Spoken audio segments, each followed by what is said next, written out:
So y'all already know what we finna talk about. We finna talk about these WWE releases that went down. And we got news on who made the call, guys, who actually sat back and made the call for all of these people that lost their job. We got that. So I got my guy, Toxic Ring Scandals, over here, aka TBK. Salute my guy. Introduce yourself. Hey guys, how you doing? It's Dr. Rain Scandal here, talking about scandals, backstage, behind the scenes, everything else, relationships, everything, scandals, you name it. But we're gonna talk about these WWE releases as of current in 2026, and it's a lengthy list that we will go down, and we'll go over the biggest releases, the shockers, and we'll go over the little smaller people, smaller names as well. But salute to you. Salute to everybody in the chat. We're gonna definitely talk about this one. And people here at the top, at the scandalers at Toxic Ring Scandal, you know where you at. We here, we back. So let's talk about it. Let's do it, man. So again, we all knew that this was coming. It is part of the business, and every year we seem to go through this, and we all be devastated by who we lose. But eventually, we get over it, and the show still goes on. So without any further ado, I mean, I always enlist in your help because so much content, with so much wrestling content out right now, I don't get to watch everything. But I know you get to watch everything, and you put your ear to the street. So because we got a lot of releases. We got NXT, we got some LFG, word right. LFG involved people. A lot of those people are gone. The people that never got a chance to make it to NXT television, they were on Evolve or LFG. So we got those people as well that we'll talk about. I'd like to dive in on. All right, so guys, April 24th was Judgment Day, literally. And let's go in alphabetical order. We got Alba Fire, released by WWE. I liked Alba. I liked her better when she was partnered with Isla Dawn, who was released last year, who is currently in AEW / Ring of Honor. I did not like her being a lackey to Chelsea Green. I never was sold on that. It sucks that she's gone, but I liked her better when she was teamed with Alba. Maybe it's a possibility she could reunite with her in AEW, but not to hold, not to get anybody hopes up. But yeah, I saw her right on the wall when her tag team part got released last year. I guess they kept her a little bit longer, and now her time has come. But hopefully she get more work, and we see more of her in another company. Man, that was well said. And I like Alba Fire, but I like Isla Dawn too. So you're right. I hope they do reconnect because we've seen AEW take on the Iconics. Iconic. Yep. All right. So next up, we got Aleister Black, and this one hurt. Yeah, Aleister Black, definitely another shocker. He wasn't in a major storyline, but he did just have a feud with Damian Priest a few months ago. He's been shown backstage to lingering to have a feud with Randy Orton. Seemed like it was going towards that direction. Absolutely. Yep. Like it never came to fruition. We know what happened with the results of WrestleMania. Randy Orton not winning the WWE title. I thought they was gonna maybe go in that direction, but we see that's not the case now. He is gone, and we'll talk more about his wife as well, which we'll get into as you go down the list. Unless you want to talk about both of them together, since they are a real life couple, a married couple at that. So, but yeah, Aleister definitely was a shocker. I didn't think he was going to be released, and he is a rehired company, guys. He was released back in 2021. He is the third person I've seen get a rehire, get re-released again, like Braun Strowman. He's one. Who's another person that got Andrade, of course, another rehire. Io Sky. Well, Io's still there. Kairi Sane. Kairi Sane we'll get into. She's another one. So I didn't get it with her, but that's what they're doing with him. Good luck to Aleister. I do know Aleister's winding down his career. He has spoken on IG a few months ago that he was only going to wrestle another 5-6 years anyway. He is 40. Turned 40 last year, might be 41 this year, but I didn't want him to go out like this though. But we'll see what happens. I don't know where he's gonna go. Good luck to him. Right, and it's sad because they already got the AEW smart mark saying he's not welcome back. Yeah, they are So saying. it's Yeah, sad. It's sad. yeah, very sad. But yeah, it's not looking I good. guess we'll wait. We'll wait till we get to Zelina to talk more about what's going on with that situation. But Yeah, most definitely. the next fire was Alex Shelley. Okay, Alex Shelley. He is one half of the tag team Motor City Machine Guns, who came from TNA. They won the tag team championship the first week in WWE. And I should have known then that something was wrong with that picture. Anytime Triple H debuts somebody from main roster or TNA, that fast and have win a belt, lets me know he hot shot them, and then he don't do nothing with them no more. And that's why with mostly machine guns, we saw them more backstage segments. See what they was trying to help out Johnny Gargano. Then we saw them wrestling.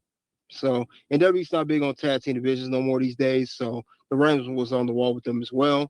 Maybe they go back to TNA. They may go back to TNA. Now they may actually go back to TNA. So that's where they originally came from. So we'll see what happens. And I can see that because I definitely think this was a salary move from the jump. I think they only took on their contract to relieve TNA because of the partnership, because it really didn't make no sense. I mean, they did hot shot them to the titles, but I wanted to see more of these guys. And where is the tag team division? Are we just committed to just the leading the tag team division in WWE? Because every release we get multiple tag teams just gone. Yeah. And with that said, that leads me to Andre Chase, TBK. Yeah, Andre Chase is Chase U. He didn't never make it to the main roster. He was in NXT. Now he had a storyline, which the last time was relevant, with Ridge Holland last year, where he lost a match. In a match where the stipulation was, I think it was at No Mercy, whatever PLE it was. Whoever lost, if Andre Chase would lose, it would disband Chase U, and he did lose. And we didn't see him for months. And he comes back. He's with these two new guys, and I think that didn't work out. That didn't really go nowhere. And one of them is turned heel and joined a stable of Lexus King and Stax and Ariana Grace and Charlie Dempsey and another guy. He just took time off. I know in real life, the other guy, he went to get married to another former WWE star. And that was just it. There was no story for Andre Chase. I always say Andre Chase U had a ceiling. He always had a ceiling. There was nothing was going to do with him. And of course, he has a wrestle since January. So last time he's on TV. So that's 3 months we ain't seen him. Not surprised there. Not surprised. Good luck to him, his future endeavors, but not surprised he got released. And you're definitely right when you said Chase U had a ceiling, because Chase U always was a T-Move Spirit Squad.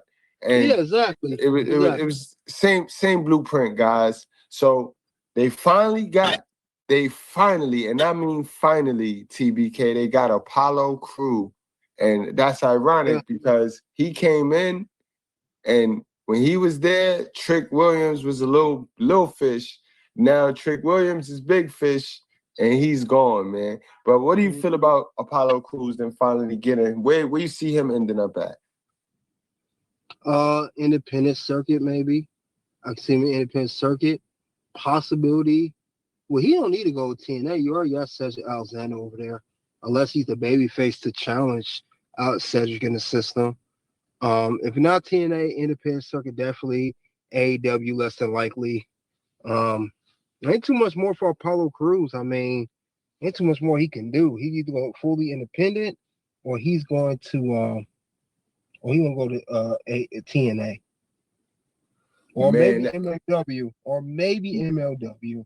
Maybe MLW, that's a possibility. Or maybe Maple Leaf Wrestling. That's in Canada, but we'll see. Man, that sucks because Apollo is very athletic, man. I always thought Apollo could actually do something. He can actually be somebody. He's Bobby Lashley mixed with a little bit of Moose on the low. I mean, his height, got he a little short, like Shorty G, like Chad Gable, but Yeah, he does have the athletic ability. And yeah, he's very good. I see this as a waste. Like WWE could have at least squeezed one feud with him and Obafemi. They could at least, because Mhm. now I mean they both from the same homeland, if I'm not mistaken, right? They're both Nigerian They're both masters. Nigerian, yeah. I don't know So exactly what homeland he from, but I do know because Lagos is where Obafemi's from, I believe, Lagos, and that's where also Omos is from. I don't know if Apollo Cruz is from Lagos either. I don't know if he's from the exact same one, but we do know he's Nigerian. mm. But I would have paid to see that match. I would have paid to see Apollo Crew versus Obafemi. Obafemi works well with big men, small men. It don't matter. Yeah. But But what sucks is too, um, he is a high flyer and a power wrestler, like you said. He's with WWE for 12 years, man. 12 years. He's there for a long time. it's a cold business, man. This Whole WWE is a business. cold business. And speaking of cold business, man, Uncle Howdy, he got. In the words of Again, Gus, he got. yeah, again. This is the second time getting released. Again, another person that got rehired gets released again. He was released in 2021. He came back right before his brother died, and a year before his brother died, and then he just bad timing. Bo Dallas from the original NXT guys, you don't know, original NXT that goes Uncle Howdy, but yeah, he never could really get anywhere. Absolutely. Bo is an NXT champion, if I'm not mistaken. Yeah, youngest one, the youngest NXT champion. Yep. Man, Yeah, he go on, TBK. I know you about to drop some facts right now. Bo Dallas, I believe they only kept him around this long because his brother passed away. And I think, as as tribute to Bray Wyatt, that's where the whole Wyatt Six came about, the whole stable. And he says, here's his brother, and let him lead the stable. And he sounds like Bray Wyatt, as we heard in promos and segments. And I think it was for his brother passing away. No disrespect to Uncle Howdy, he wouldn't last as long as he did. I think he would have been released from the company. I absolutely agree with you on that, man. And boy, if they would have started off, because their debut was fire. The way they debuted this squad was fire. But only if we would have knew, hindsight 2020, y'all was getting a new gorilla position. So you was gonna destroy the old one anyway. So you just use that as an opportunity, similar to the Money in the Bank 2000 and what was that, 20, where they knew they were leaving Stanford, so they just destroyed the building by having Money in the Bank throughout the whole building. It's just weird booking, but I think this was wasteful. And I think if they would have started the Wyatt Six off in the direction that we spoke of on our channels, where they should have had them feud with Jay Uso, because the Yeet, remember, that was when Yeet first started taking over. I forgot what pay-per-view was it. Was it Clash in Paris? It was Clash in Paris. Jay Uso Yeah, had the Fireflies lit, and we was doing this QR code crap with the Wyatt Six, and we swear that they were gonna come, and they were gonna come for Jey Uso, and how that would have been so dope for both of those guys' career, for Uncle Howdy and Jey Uso would have probably been on a different playing field right now. But WWE, they book how they book. They don't pay us yep. to book, so we just can only And I speculate. think the big mistake they made with Wyatt Six, other than everything you said, I think switching them from Raw to SmackDown was a big mistake. They should have stayed on Raw. Should never went to SmackDown. They should have stayed on Raw. They could have feuded with Judgment Day. They could have feuded with other people. It would have made sense because they care more about Raw booking than they do SmackDown. That's another mistake I believe they made too. I agree with you on that. All right, guys. So moving forward, 'cause we ain't trying to hold you for long. We spoke on the other half of this tag team. We got Chris Sabin and I could see him going to AEW or, like you said, TNA. Either or, he's going to be a great fit. And from him, we go to Dante Chen. You're going to have to fill me in on Dante Chen. Dante Chen is a guy that was in NXT. He got demoted to Evolve, and he stayed on Evolve. He never worked his way back to NXT. He seemed promising, but there was really nothing you could do with him. He was an Asian wrestler. There was not much you could do with him. I'm not surprised. I mean, there's no way they could book him. He was pretty much put over talent. I think Ethan Page, when he was going through downward spiral, he beat him up in one match on NXT. And then this guy went down to Evolve, and that was it. So there's really not much to say with him. All right, so moving on, we got Dexter Lumis, and I think this is a wasted talent right here. The boy gimmick is similar to Orange Cassidy. It ain't quite the same, but it's similar, and I love his gimmick, and I think this is a fumble. Out of all of them, this is the underrated fumble right here. How you feel about Dexter Lumis? Dexter Lumis was better before he went to YS6. I liked him better before he went to YS6. They gave him, he got the dreads and being with the group. He was fine on his own, honestly. He didn't need that group. Facts, yo. He was a mix of the Repo Man and a real wrestler. But he had the Repo Man aura. If y'all know who the Repo Man, guys, that was Smash from Demolition when Axe got too unhealthy to wrestle and Crush just didn't work. They ended up changing Smash to the Repo Man, which ended up becoming Doink the Clown for a moment. But anyway, when he was the Repo Man character, he had that creepy, that hide and seek vibe that Dexter Lumis had. Yep. Yeah, So, Dexter Lumis definitely was a fumble. He definitely was a fumble. Yeah, man, he was in a big program in NXT. I remember that was when I was interested in Dexter Lumis. He was in that program with the what's his name? Indy Hartwell. That was his wife. He ended up marrying Indy Hartwell. Yep. Absolutely. So moving on from there, we go to Eric Rowan, who kind of go back and forth. Eric Rowan has a place to go. He always have a home in AEW because AEW will forever honor Brody Lee. For those of y'all that don't know, they were tag teams. There was the Bash Brothers, right? What was the name? The Blundering Brothers or something like that. Yeah, something like that. But him and Brody Lee is attached at the hip as the Wyatt family. So AEW would definitely take him in, and you will see him on AEW television. You know what I mean? I don't know how big of a role, but Eric Rowan will be back. What's your take on Eric Rowan? I liked Rowan. Rowan was a good big man. He can move. I think they could have used him better. But I knew something's up with him once he was separated from Harper. I knew it wasn't going to be, or Brody Lee, I knew it wasn't going to be the same for him. But they definitely could do something with him, though. And then we got Joe Gacy. He's from NXT.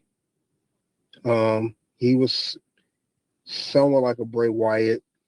Moving like before he went to, they was trying to get him, he was doing the thing on his hands like Bray Wyatt. He's actually not bad in the ring. He's okay. He's a little stocky guy. But again, he was actually okay on his own. I thought the Y6 would help him, but it didn't.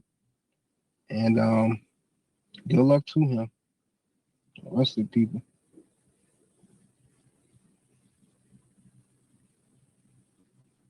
And now, last but not least, we got Kyrie Zane, my guy. Kyrie Zane, man. Shocking, right? How you feel about Kyrie Zane? They should have kept her. Now, she should have been kept. It's been so crazy. It's trending now. We want Kyrie. I heard she recently went back to Japan. She's not even out here no more. So she's gone. She's more likely to go wrestle back in Japan. What she was, and another thing, another re-release, rehire. They got re-released a second time because she was also released before. They brought her back, so I don't get it with WWE. Stop rehiring people. If you ain't gonna do nothing with them, if you don't have big plans for these people, note to WWE, stop rehiring people just to re-release them again. Stop doing that. I've been seeing more of that in the past year than anything else. Stop rehiring people that you know you're not going, that you know you ain't got no big plans for. You got a short-term goal.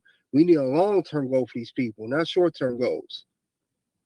Because who wants to? Because when they rehire these stars, they stop. Some of them may be in the middle of doing something, or they may not be. But you're stopping them to bring them back.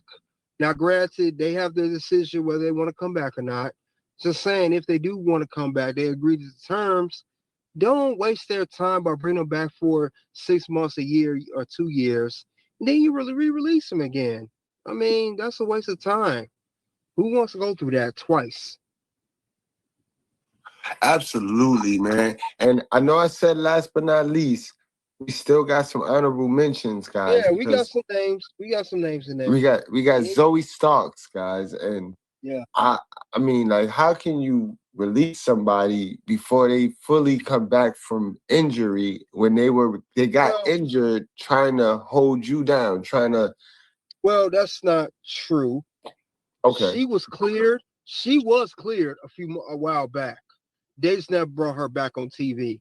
See, these stars, we think that they're still injured while they're off TV, but they be cleared. For example, Kevin Owens, he was still with the company. He's cleared. He just not. There ain't no spot for him now. He's not injured no more. KO is cleared, I believe, or close to being cleared. He's pretty much there if he's not already. But Zoe Stark, I think she went on her IG or one of her social media accounts. I saw her moving, like training. She can wrestle. They just had no spot for her. Instead of bringing her back to TV, they just released her. Now, I definitely see Zoe Starks going to AEW, and she can make a little She's impact a over there worker. at AEW. Yes. If not AEW, ROH at least. She's Right. ROH. Right. I can see that. Okay. I can see her wrestling with Deanna Purrazzo and what's the other girl that's over there? Red Velvet and a few other girls. So yeah, she definitely be over there. Now we got names. Oh, go ahead. Go ahead. I was gonna say she gonna be on Collision, not Dynamite. That's it. That's all I was gonna say. Okay, so we got names like Escobar. You know what I mean? But I don't get him. I don't understand this whole thing. I'm a cook on that. I don't understand that. He initially wanted more money to stay in WWE. Now they was playing chess with him. In the whole wake of the Andrade being non-compete, his contract was up. Escobar, I mean, his contract was being up. And I guess WWE feared that he was going to get buzzed and go to AEW because they was riding the wave of Andrade. And they thought he was going to go over there. I heard reportedly he was getting an offer. And he did not want to sign with WWE initially. It was a back and forth thing. It was a negotiation stage. Finally came to a number. And when they came to a number for Santos to re-sign with the company, he was off TV for months. Then he pops out of nowhere at AAA of whatever the event they had. And then I think recently he just got injured. Now he was hurt. Now what you're talking about being injured or released, he was injured, I think, just got injured, and they ended up releasing him. So I don't understand that. You sign him for big money, send him out, then he wrestles, then he get hurt, then you release him. Like, come on, what are we doing here? Crazy. Wait, now that's a waste. He is one of the biggest fumbles I've ever seen. That man should have been a United States champion, everything. Pretty much.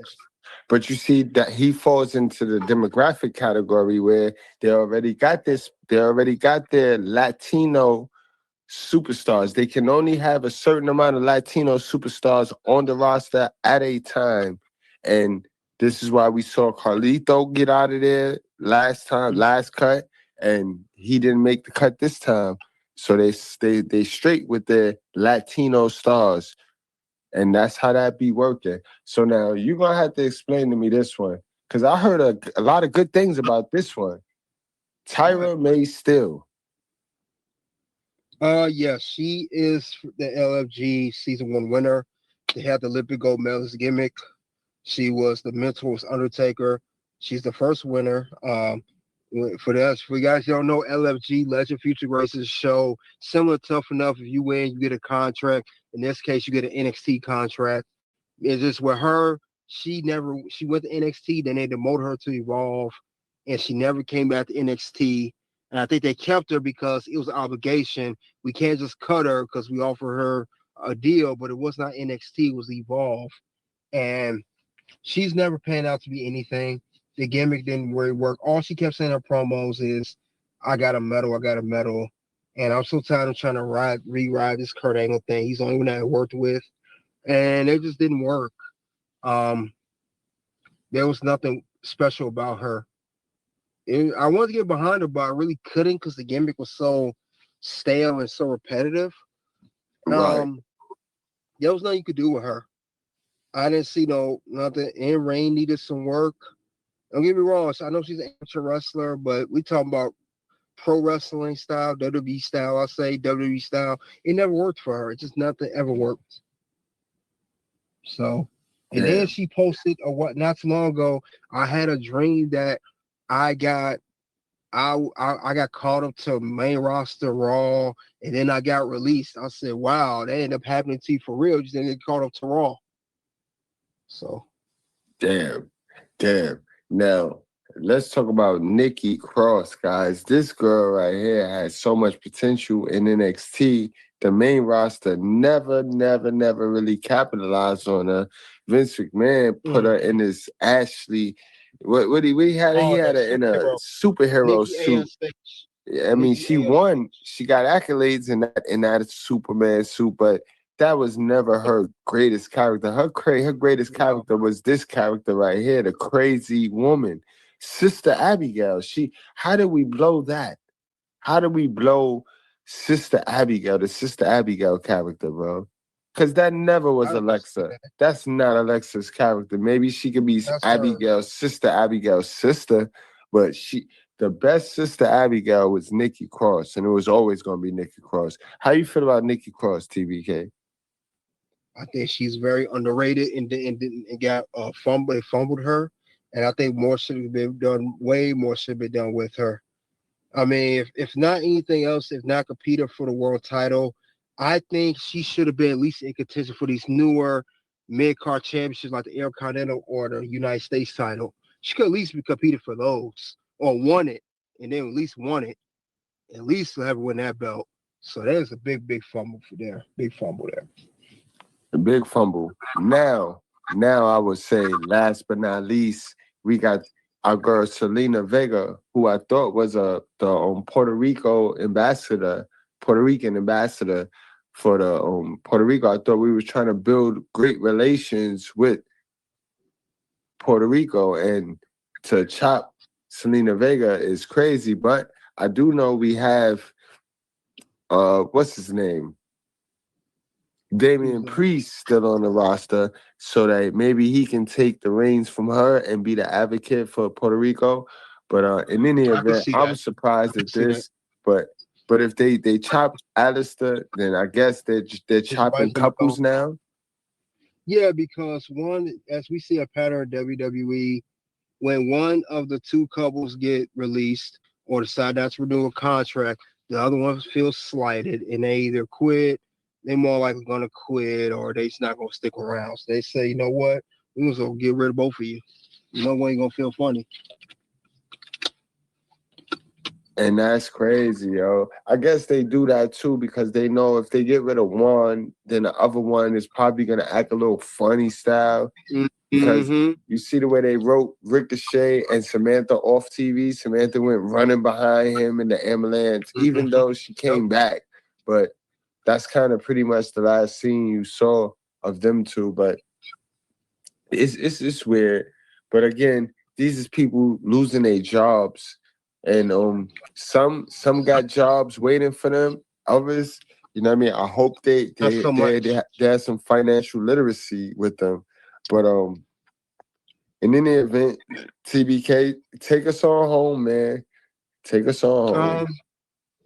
I will say this with the WWE superstars, whether you only, especially if you only involve in NXT, its main roster as well. With the wrestling is just the the playing field is full. All these companies are full, not just WWE, but AW, TNA, even MLW. I would say I'm not no financial advisor, nothing like that. I would say what they should do when you sign a WWE contract or when you do give call to main roster, spend wisely. Don't be. But I don't think they should. I'm not saying they all do this. I'm saying I'm pretty sure some are doing this very smart. They're very smart about it. Don't be buying all these extravagant big mansion houses and all this other stuff because you never know. Your contract may come to a end one day. Least expected. It's similar to what they tell the NFL players and NBA players. Don't spend all lavishly because it's. We always say NFL's not for long. NBA is, not balling always or not forever. I think WWE and Pro Wrestling the same thing. You're not gonna always be there forever because so many people in the sport now.